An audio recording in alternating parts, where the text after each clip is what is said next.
Chúa nghi mà nay kung di kaca yupat na pensakma Nehemaya kuya handa Tutamen bare hadu kaya putra Day prepare Shachra Hikmat na dapat lang Yung may alep siya Jisukuyang naman Jongha Jerusalem Jisukuyang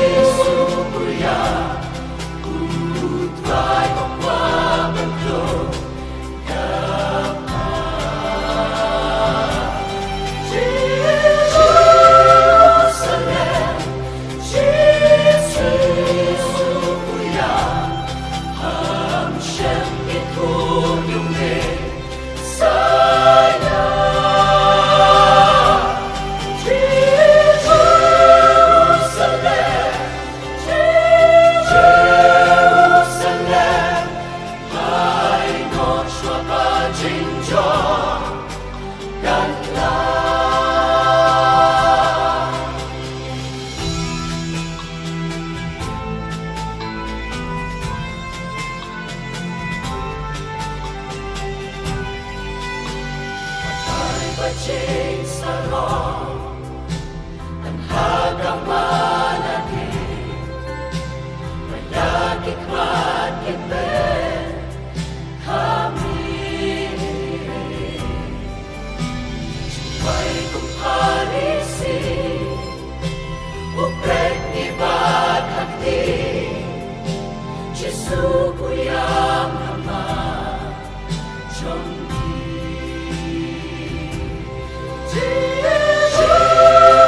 Jerusalem, Jisukuyang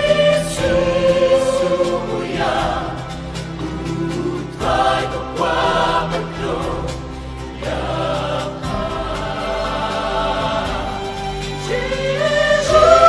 Jerusalem, Jisukuyang Ang siyang itunungin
Jerusalem, Jisukuyang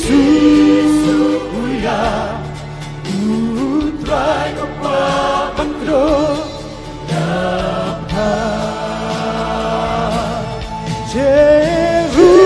Jerusalem,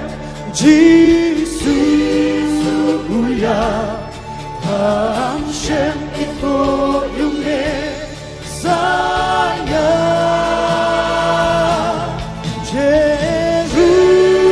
Jerusalem, Jerusalem,